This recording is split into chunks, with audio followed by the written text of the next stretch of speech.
The Dell Technologies Black Friday in July event has arrived with limited quantity deals on top tech to power any passion.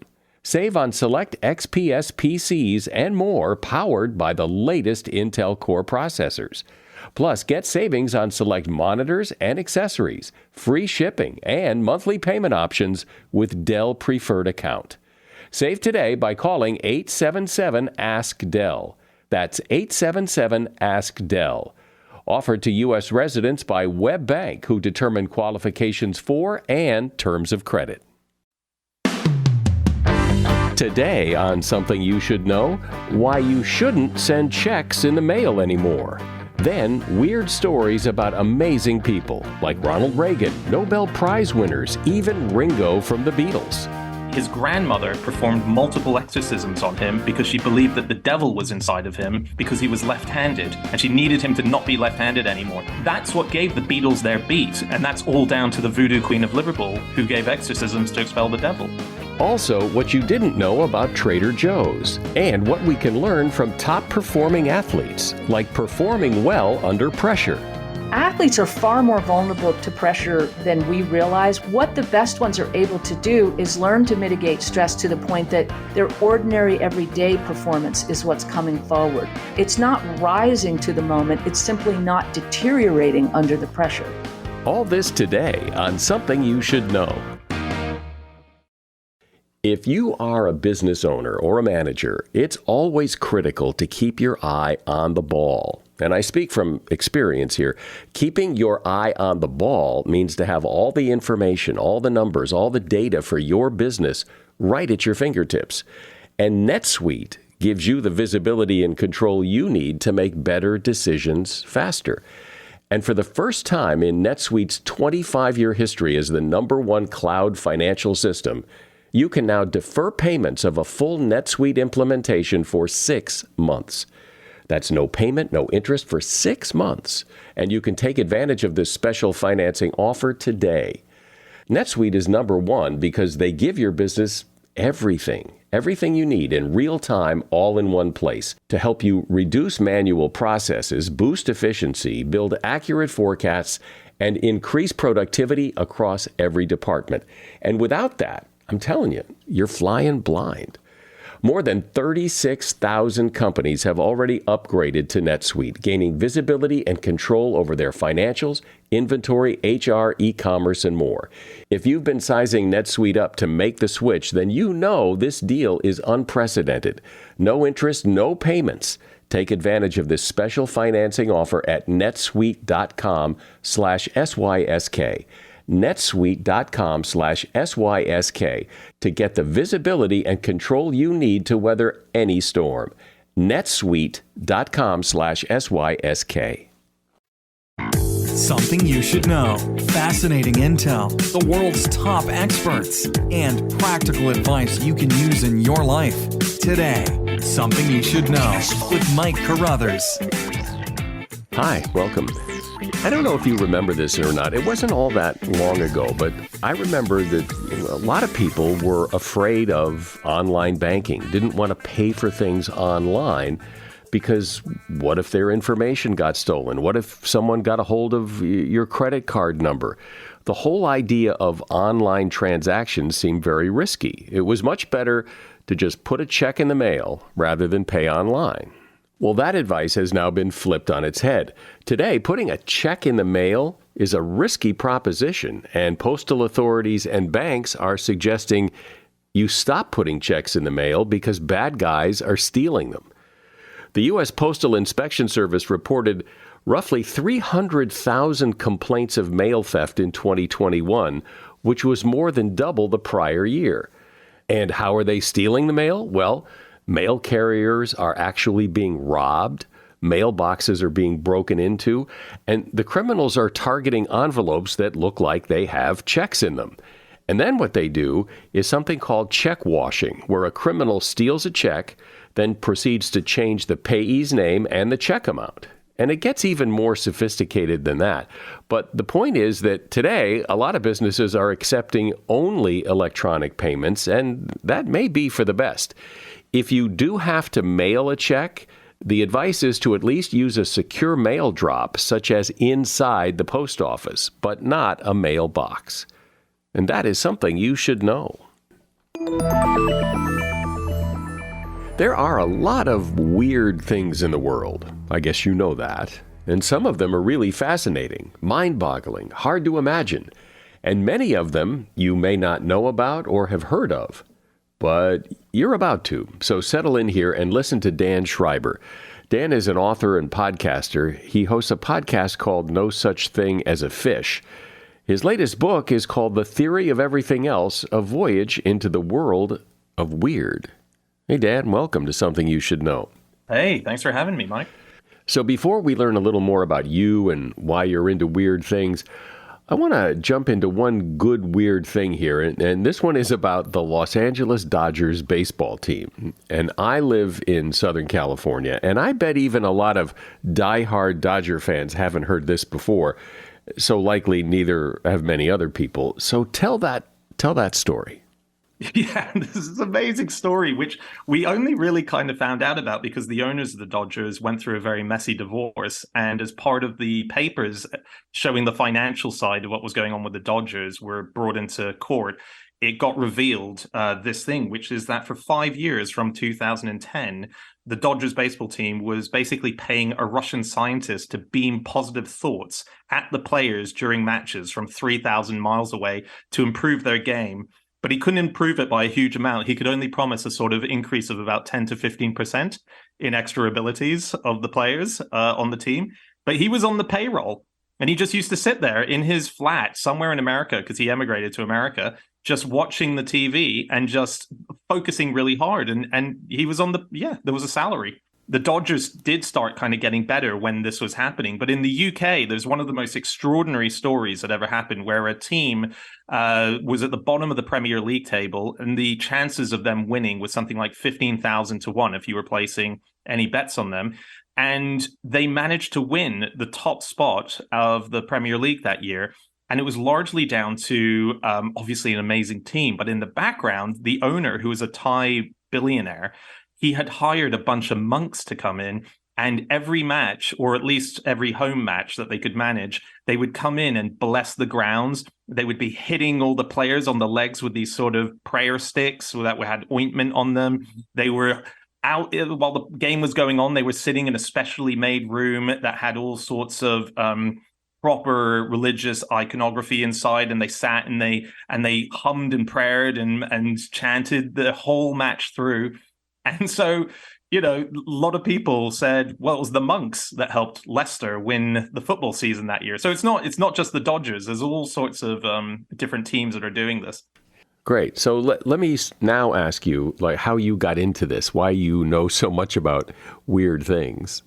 Well, in the UK, I've been working for the last 2 decades or so for various different companies that is largely about information and comedy being smashed together and finding the interesting stuff in every single possible thing that you look into. So there is a show in the UK called QI, which as a 19-year-old, I joined straight out of high school without any qualifications. And so my whole training since been, 19, has just been reading books with an eye to spot something that's out of the ordinary that you might not know about what is quite a well-known subject, and then try and convert it into a way that comedians can play with it. And then, so I've been doing that my whole career in various different ways, hosting a podcast, and that's the core bit of it. Interesting thing with funny jokes around it. So I'm sure everybody has heard PCR. PCR was the test, or is the test for COVID that became very familiar to us a couple of years ago. And there's a weird story about the guy who came up with that. So go ahead and tell that story. When I was putting together the book, it was just at the sort of tail end of the first big batch of the pandemic lockdowns in the UK. And what surprised me is that this word that suddenly became a household word, which was PCR, I'd never heard of PCR prior to the pandemic. PCR, as you might know, is an extraordinary moment in chemistry that kind of changed the way that almost everything is looked at now. So from forensics and police work all the way through to archaeology, and then, of course, coming up with the use of the PCR test to help us curb the coronavirus, COVID-19, and allow for millions of lives to be saved, most likely, as a result of it. So I was thinking, well, how come I don't know when this came about? And I looked into it. And I discovered that it was a single person who invented PCR. There's a guy called Kary Mullis, a Californian guy who was working out there, and one night had the idea for PCR. I thought, why is he not a household name? This guy's literally just saved the planet with this thing, almost, or at least help us to until the vaccine came in. And then I realized why, because he was a very odd cookie, and there was lots of bizarre things about him. The most striking one was that one night when he was out at his cabin, which was out somewhere in California, he was walking to the toilet one night, and as he was walking to the toilet, he was confronted with a English-speaking glowing raccoon who then abducted him, most likely into a spaceship, is his opinion. And that struck me as very interesting, that someone who was able to save the world also spent the vast majority of the rest of his life trying to prove that a glowing raccoon abducted him. And that happened the exact same year that he invented PCR. Well, and also you mentioned other like Nobel laureates who, clearly are brilliant, but pretty weird in other ways. Yeah, well, there's this thing that you must have heard of, I guess, but I certainly hadn't of, which is Nobelitis, the Nobel disease. And it's this thing which is the idea that once you win the Nobel Prize, the power of it and the adoration is so great that you suddenly think, well, I must be a genius about everything. And you start spouting opinions about stuff that you have absolutely no background in, but everyone believes you because you're a Nobel Prize winner. There's people like Wolfgang Pauli, who was seen as one of the eagle eyes of science. He would not let anything get by, yet he was pretty convinced that there was something involving telekinesis and telepathy going on with him, because everywhere he went, things broke. And it wasn't just him that was noticing that. There was a whole group of scientists who genuinely thought if Pauli is around, this stuff is going to break. And in some cases, a few scientists actually banned him from entering the laboratories where they were working because they were working on something important. They thought they can't have Pauli come in and mess it up with his presence. And it was known as the Pauli effect. And people wrote down many examples of where this happened. There was one time when a bunch of students tried to prank him by rigging up a chandelier to drop to the ground as soon as he walked into the room so they could say, no, look at the Pauli effect. But when he entered the room, the device that was actually going to drop the chandelier broke, and so it didn't drop. Hence, of like a Pauli effect in action, the prank failed. Like even Linus Pauling, who seemed so like mainstream, vitamin C, but he believed some weird stuff. Yeah, he was a guy who his weird one was eugenics, right? And he believed in eugenics so much that he thought, I believe he actually recommended that people who had a lower IQ or any kind of genetic defects should be given a physical mark on their head so that people knew not to procreate with them. It was very bizarre, these scientists. It's hard to imagine anyone listening who doesn't know who the Beatles are, but this story about Ringo, the drummer, Ringo, I've never heard. And I always thought I knew quite a bit about the Beatles and their music and everything else, but I hadn't heard this. So tell that story.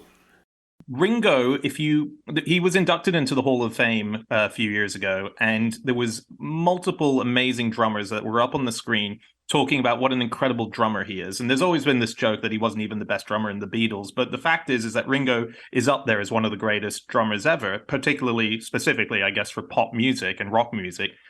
What they would always say is that, like Dave Grohl would say this kind of thing, you'd be in a studio, if someone's playing too tight, like it's just not quite got a sort of vibe of live music, he would say, give me more Ringo, give us more Ringo. And what more Ringo is play a little sloppier, play just slightly out of time. And that was a style that Ringo developed because when he was a kid, his grandmother performed multiple exorcisms on him because she believed that the devil was inside of him because he was left-handed, and she needed him to not be left-handed anymore. So multiple exorcisms performed on him. She was known as the Voodoo Queen of Liverpool, but she spent her time, whatever those exorcisms were, getting Ringo from being a left-handed person to a right-handed person. And so when he started learning to play the drums, he was a right-handed drummer and he had a right-handed kit. But then after he moved out from his grandmother's house, slowly he started favoring the left hand again, but he didn't change the right-handed kit because his feet were familiar with it. It just made sense to him. But what it means is that when Ringo has to get to all of the drums that are on the right of him and do those fills, instead of his hand going up and around, it's leading with the right, which is super easy, he has to go underneath and lead with the left. And that little extra time that it takes him to do that creates this micro lag that means that the Beatles had this just unique beat that was really hard to replicate. So that's what gave the Beatles their beat. And that's all down to the Voodoo Queen of Liverpool, who gave exorcisms to expel the devil. So it's just a weird, tiny little nugget about rock history that, again, rarely gets mentioned. So I can't wait for you to share the story about the U.S. president who stopped his own assassination. I'm speaking with Dan Schreiber. He's author of the book, The Theory of Everything Else. Are you currently enjoying the show on the Stitcher app? Then you need to know Stitcher is going away on August 29th. Yep, going away, as in kaput, gone, dead. Rest in peace, Stitcher. And thanks for 15 years of service to the podcast community. So switch to another podcast app and follow this show there. Apple, Spotify, or wherever you listen. So Dan, of all of your stories, I think the one I like the best is the one of the United States president who stopped his own assassination. That was Ronald Reagan. Do you know the story about Ronald Reagan and Jerry Parr, the Secret Service agent? So 1981, Ronald Reagan is coming out of one of the Washington, D.C. hotels, and there's an assassin waiting outside for him. And he takes a couple of shots at Reagan. But fortunately, the quick-thinking Secret Servicemen get in the way. I think one of them takes a bullet, sadly, and Jerry Parr grabs Ronald Reagan and quickly bundles him into the back of a limousine. And they quickly drive away and they check the president to see if there's any injuries. And he's clearly bruised his ribs from being thrown into the limousine. But outside of that, they can't see that a bullet's gone in. There's certainly no blood coming out. So they go, okay, let's get back to the White House. As they're driving back to the White House, a tiny bit of blood comes out of Ronald Reagan's mouth. And Jerry Parr sees that and instantly knows that he must have been hit by a bullet somewhere. It just has to have happened. So he goes against all protocol and he says, get him to a hospital now. We need to save his life. So they do that. They go to a random hospital. They bring the president in. They can't believe the president's there. The doctors manage to save his life. And they later say, if he was 5 minutes later, we wouldn't have been able to save him. So it was Jerry Parr's quick thinking that allowed for him to remain alive. And Jerry Parr, as a result, got all these amazing, medals and all these honors as a result of being a hero. But for Jerry Parr, there was something more going on in that moment, which he later told Ronald Reagan, which was that when Jerry Parr was a kid, he was taken to the cinema to see a movie with his dad. And they went to see a movie called Code of the Secret Service. And because of that movie, it's the only reason that he was there on that day, because he fell in love with the Secret Service. And then he thought, that's exactly what I want to do with my life. And his whole life led up to doing that, to looking after a president. The person who plays the role of the Secret Service agent in that movie was Ronald Reagan.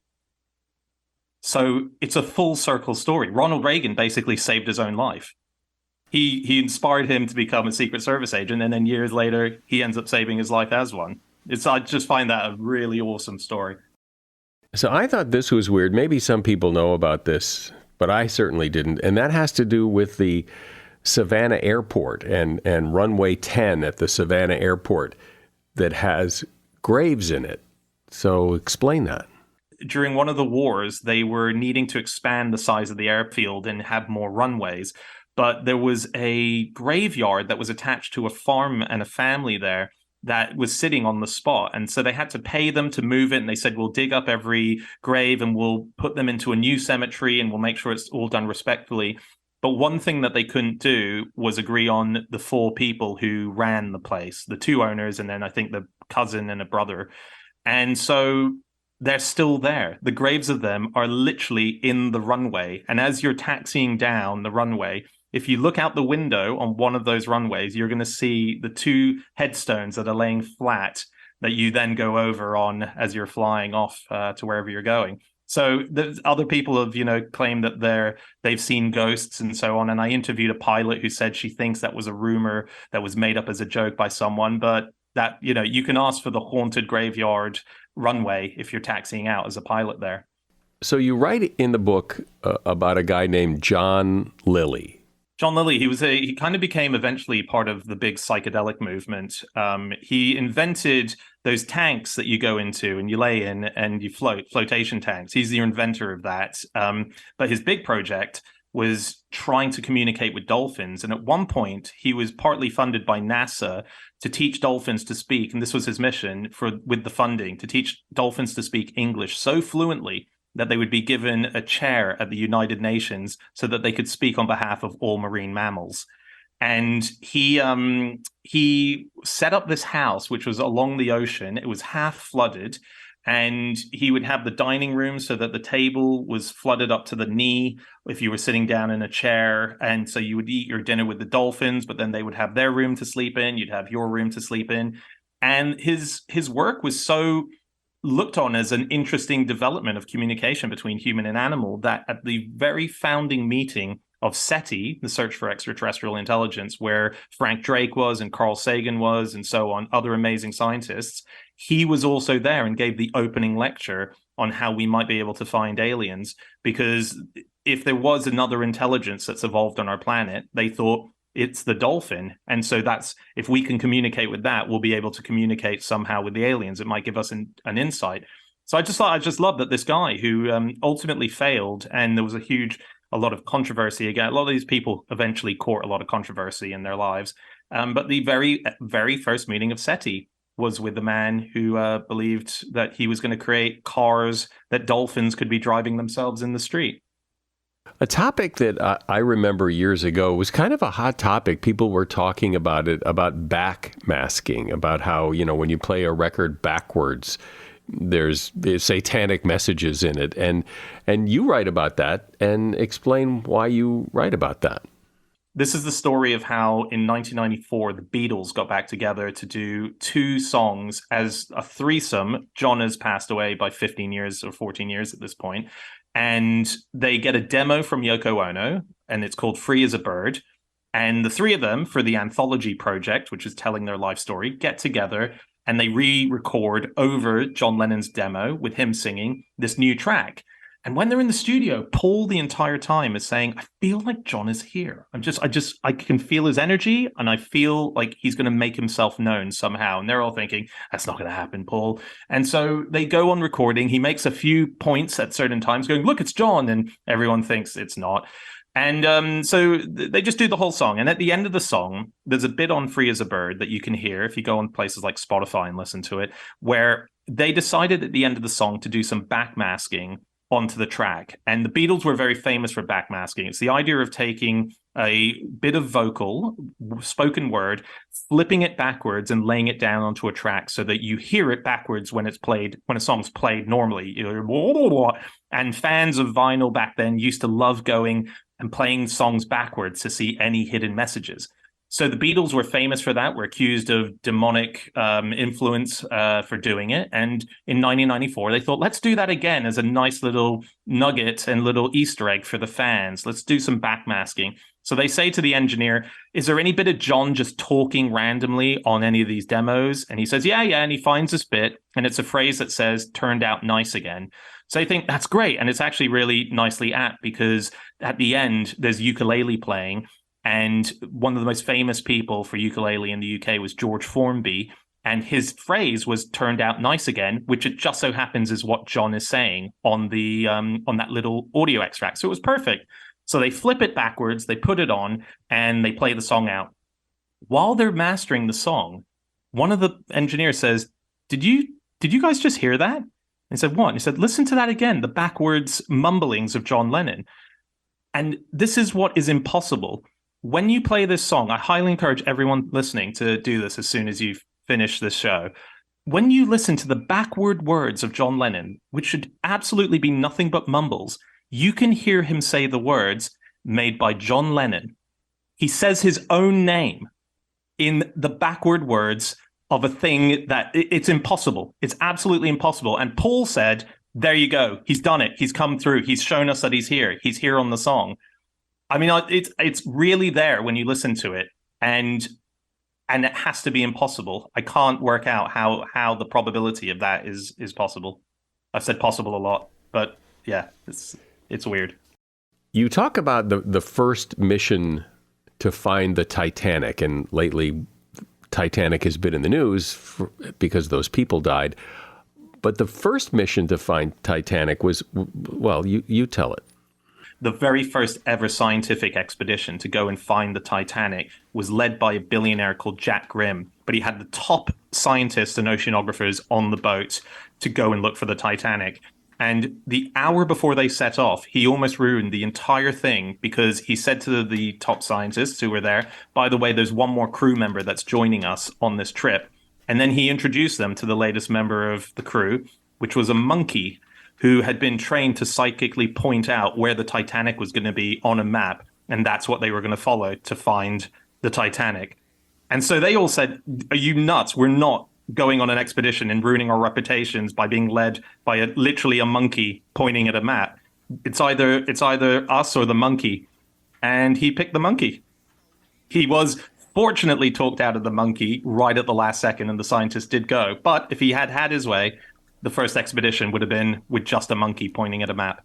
What I find so weird about all these weird things that you talk about is a lot of them, I think I should have known this. Like I should have heard this story before about Ringo or Ronald Reagan. So I'm really glad you found them and were able to share them.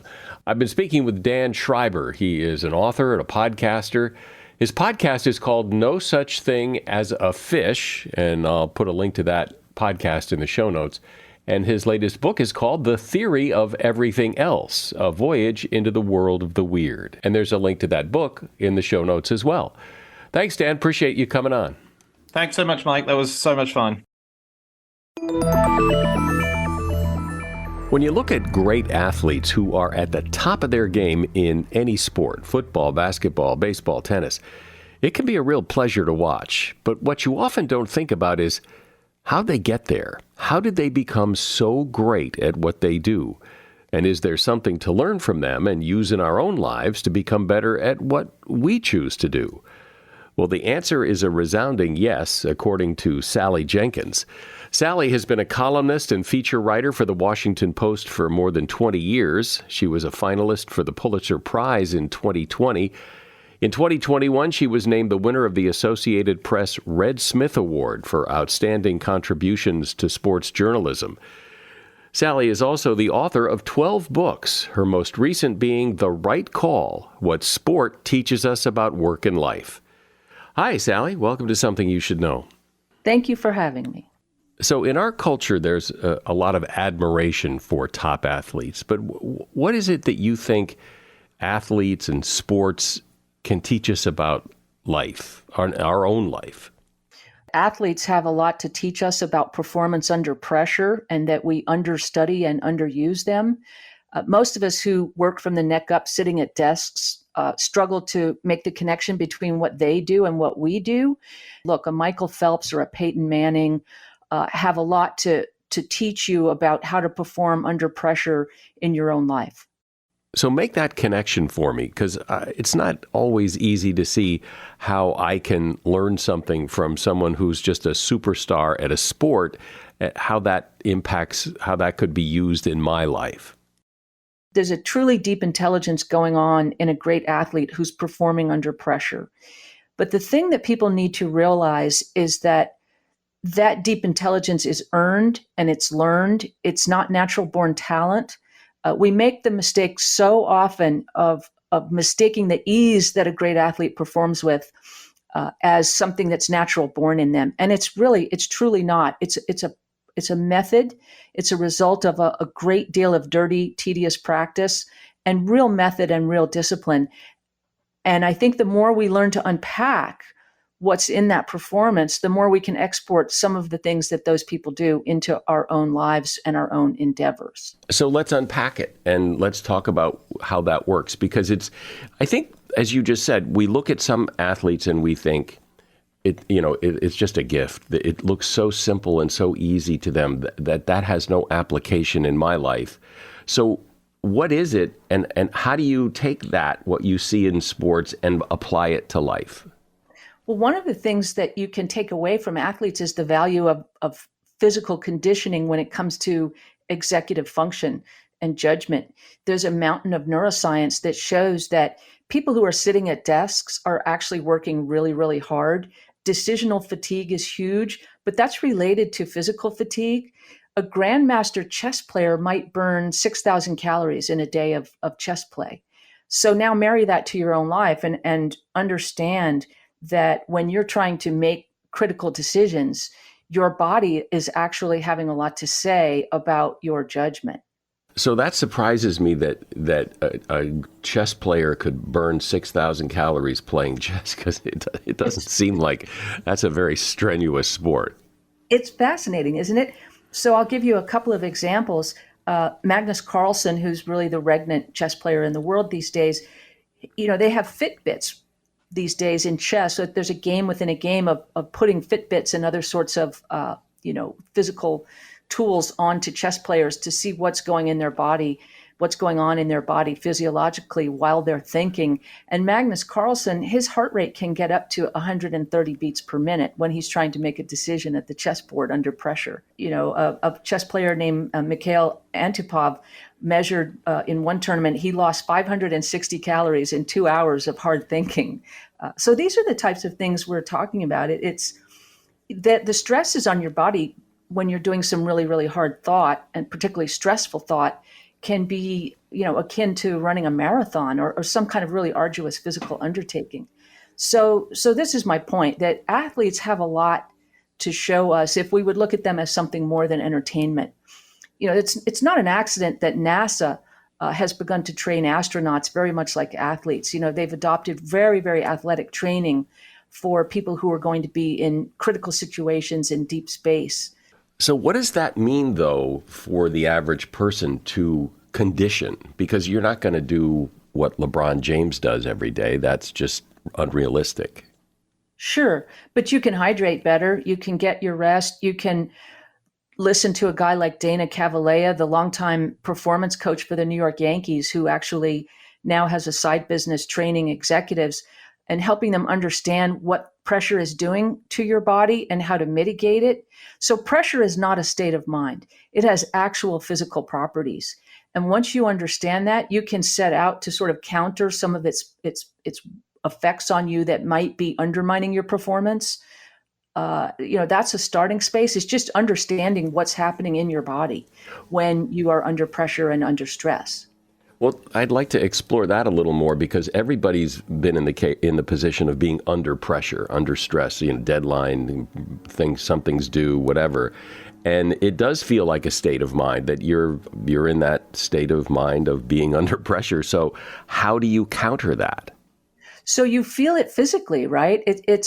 You can sometimes feel like, there's an actual weight on you, your eyesight, you get tunnel vision. One thing that happens to you under stress is the fight or flight reaction kicks in, and your body is actually shunting blood from your small muscle groups to your large muscle groups. There was a great example in the French Open a couple of weeks ago when a great, hugely fit young player named Carlos Alcaraz actually went into cramping on the court just under the pressure of facing Novak Djokovic across the net, the number one player in the world. And Alcaraz wasn't cramping because he was tired. It was quite early in the match. He was cramping from nerves and stress and pressure. The guy who pioneered the best research into stress, a guy named Hans Selye, he used the word stress. He borrowed it from engineering to describe the stresses that happen to, say, like a bridge when a lot of cars have been driving over it. Stress is truly a physical manifestation in your body. And when you understand that the blood is rushing from small muscle groups to large muscle groups, it starts to explain why you might be losing fine motor control as you are, like, let's take an example, typing on deadline at the Super Bowl, to use a personal example. I'm here to tell you, like, my typing gets really, really bad under pressure because I'm losing blood in my fingers. That's literally the reason why. So you you start to suck at the thing you really need to be good at, and which really kind of ruins everything. I mean, we talk about choking a lot, and you'll watch a great tennis player double fault, and you're like, how could that person double fault at this stage of the match when they're a top 5 ranked player? How could a great golfer on the PGA Tour miss a 3-foot putt? Well, stress is the reason, and you and me are experiencing the very same things, is the truth. But not everybody chokes, and not even people who choke all the time. So I wonder why. Well, people choke more than you think. Athletes are far more vulnerable to pressure than we realize. We tend to think of a LeBron James as someone who, ordinarily just performs at a really, really high level under pressure. But the fact is, if you examine LeBron James's statistics in the clutch, what they call clutch shooting in the NBA, I mean, even the greatest clutch shooter in the NBA, you have to understand, is missing well over 50% of his shots. It's not that athletes perform at a really, really, really high level under pressure. What the best ones are able to do is learn to mitigate stress to the point that their ordinary everyday performance is what's coming forward. They're just operating under their own standard. They're not, achieving some otherworldly level. They are just being themselves in the moment. And that's the real key of dealing with stress. That's what real grace under pressure is. It's not rising to the moment. It's simply not deteriorating under the pressure. But haven't you ever been in your line of work, as you say, when you're typing and at the end of the Super Bowl and your typing sucks and you've got to fight that? But haven't there been other times where you've been under similar pressure and somehow you just flow and somehow it just happens for you? Yes, and what athletes do is they examine the difference between those two circumstances with really, really fine diagnosis. And that is what I've learned to do from them more than anything else as a writer, is to understand that athletes aren't confused about the difference between their good performances and their bad performances. The rest of us can be. I can remember an editor asking me once, do you know the difference between that story you wrote that was really, really good and this other story you wrote that wasn't so good? And I was a much younger writer, and the truth is that I did not understand the total difference between those two stories. And so one thing that great athletes like a Peyton Manning has taught me to do just by covering him and interviewing him over the years is to understand how to get more consistent and how to create the circumstances that allow the good performance to come through. So I'll give you just one example from my own life. I go into the Super Bowl much more prepared than I used to. On the day that I know I'm going to have to write 1,000 words in 2 hours or less on deadline, when the game probably wasn't even decided until the final 2 minutes of the game, late at night, I make sure I have like a good 500 to 600 words of material ready at my left hand, of material I've been preparing all week long, from listening to interviews, from reading statistics and understanding where the pressure points in the game are liable to be.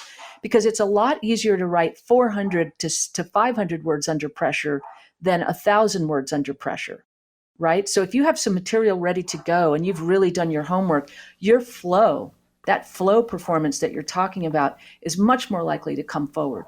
And the same thing is true if you haven't been eating junk food in the press box all afternoon, which is something else I used to do quite a lot of. So those are two pretty simple, basic examples, but they make a world of difference in performance. Let's talk about practice, because you hear that, practice is what makes success, that, you got to put in the time, the 10,000 hours, you've got to practice. A lot of people practice and they still don't get to the top of their game. So what's the deal? There's a lot of bad practice in the world, Mike. I mean, I think a lot of people don't understand what the right kind of practice is. There's a lot of purposeless activity, right? A lot of meaningless activity where people think that practice is just head banging.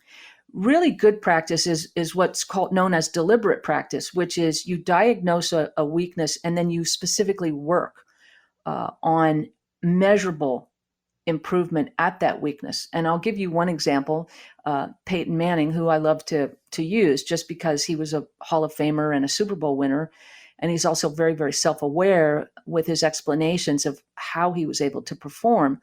Peyton Manning told me that, as a younger quarterback, his record by his third year in the NFL was just 32-32. He was a 500 quarterback who led the league in interceptions. And one of his issues was his feet were not great under pressure. They had a tendency to jackhammer, and he'd get very stutter-steppy. He sat down with his coaches, Tony Dungy, and his quarterbacks coach, Jim Caldwell, and they examined tape of every single interception he had thrown in his first 3 years in the league, every single one. And then they looked at a different tape, what Peyton calls a more hidden tape, which was tape of all of the passes that he threw that should have been intercepted, but he just got a little lucky. They diagnosed the commonalities in all of those poor throws and all of those circumstances. It turned out he was nervous. His feet got very, very nervous when large defensive linemen were hurling themselves below his knees. So understandably, that kind of pressure made his feet unstable. The drill that they designed, the coaches would take very, very heavy sandbags and throw them at Manning's feet in practice until he learned to set his feet and get more stable under pressure. And that cleaned up a lot of his errors. So that's an interesting example and a very hardcore example of using practice in the right way, a directed correction, not just headbanging, going out and throwing a million balls. If Peyton Manning had gone out there and just thrown pass after pass after pass, he wasn't going to get any better at the thing that was really holding him back. Yeah, well, you see that. I mean, that's the difference, and maybe it's just a semantic thing, but that's the difference between practice, what I think of as practice, which is doing a lot of repetition. You say it's conditioning. And what you just described, which is coaching. It takes like another person to come in and identify those flaws and help you figure out, which a lot of us don't. We don't have a coach. We have to figure it out ourselves. Correct. And Erik Erikson, the great sociologist, who is really the guy who was the basis for that sort of myth about 10,000 hours of practice makes an expert. It drove Erikson a little crazy because while there's some truth to that, there's a difference between practice, which is what you and me do when we say pick up the guitar and we want to get pretty good at the guitar. We learn the guitar, we practice the guitar, and then we sort of plateau. There's a state at which we don't get a whole lot better. Or tennis, mostly because when we take up tennis, we get to a place where we're pretty good, and then we run around our weak backhand for the rest of our lives. People who really, really excel at something, they use those 10,000 hours to find what they're not very good at. They work far more on their weaknesses than their strengths. And that's a critical distinction. And that's what Erikson called deliberate practice. So there's a big difference between just learning scales at the piano and then working at something, to understand where your weakest finger is on your left hand at the piano and why you're having trouble mastering a certain measure of music. But don't you think, though, that there are just some people, Michael Jordan, LeBron James, those kind of people, they just have something that other people don't have? No, I don't believe that. And I base this on 30 years of covering those people. I don't believe they have something extra than you or me. It's taken me a long time to get to this conclusion, but I truly don't. What they have is love of their craft. They have found something they truly, truly love to do, and they have gone all in with every piece of themselves. If you and me found the thing that we love to do with that level of enthusiasm, I am 100% certain that we can achieve the same level of success in our own fields or our own endeavors. It's about going all in. So talk about failure, because that's a thing that stops a lot of people, and it certainly discourages a lot of people, and yet it's part of the game. It's the thing that stops most people. It's the thing that stops almost everybody. The separator between the people I'm talking about, a Peyton Manning, who again was just 32-32, his third year in the league. The thing that they have is resilience, and they've acquired it. That's an acquired trait, resilience. We're not born with it. You develop it through failure, very much like engineers sort of understand and entrepreneurs understand that you have to stress things and break things in order to improve them and to arrive at better answers. The great big wave surfer Laird Hamilton, who I've interviewed quite a lot over the years, including for this project. Laird is really eloquent because he's an engineer and a builder and an entrepreneur, as well as the greatest big wave surfer who ever lived. And as a designer of lots of different types of surfboards and instruments for traveling over water, Laird understands that your first couple of tries are going to be failures. You know, he's built a lot of things that broke in the water and that needed improvement.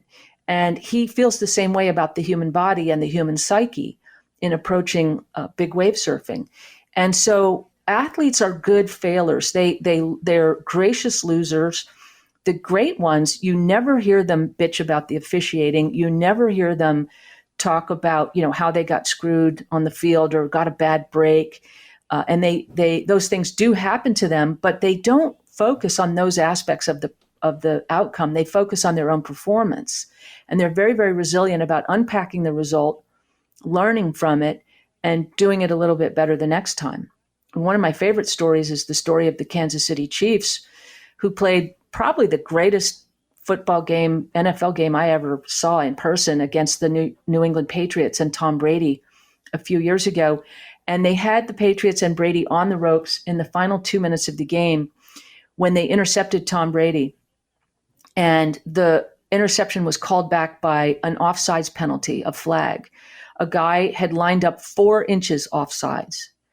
And Brady got the ball back, completed a pass, drove his team down the field to tie the game and send it into overtime. And the Patriots won the game in overtime to go on to the Super Bowl. The Kansas City Chiefs and Andy Reid just absolutely refused to scapegoat the guy who had lined up offsides. And all Andy Reid said after the game was, listen, we all could have been 4 inches better. And for the next year, the Chiefs' mantra was 4 inches better, 4 inches better. And the predictable thing happened. They won the Super Bowl the following year as a result of that attitude. Well, you have such a unique perspective on the relationship between sports and what it can teach us about life. I really appreciate you sharing these stories. I've been talking with Sally Jenkins. She's a columnist and feature writer for the Washington Post for more than 20 years.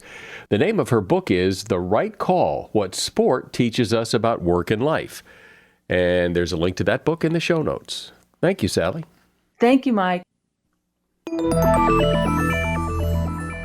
You've probably shopped at a Trader Joe's before.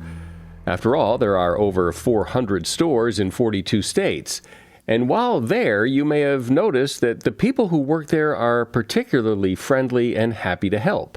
That friendly nature of their employees is considered part of the secret of their success. Instead of calling their workers employees, they use nautical terms. Crew members are entry-level workers. Merchants are crew members who've received recognition for excellent customer service. Mates are the assistant managers, and captains are store leaders or managers promoted from within the company. You can tell different employees' ranks by their shirts. Crew members wear single-color T-shirts with a flower on the back. Captains wear button shirts with Hawaiian prints. And you've likely heard a bell rung every once in a while in a Trader Joe's, and apparently those bells are just calls for help. One bell is to signal to open another register. 2 calls are for general support, such as replacing a damaged product at checkout, and 3 rings is a call for manager assistance. And that is something you should know. We're here cranking out 3 shows a week, and we would love it if you would share what we do with friends of yours and help us grow our audience. I'm Mike Carruthers. Thanks for listening today to Something You Should Know.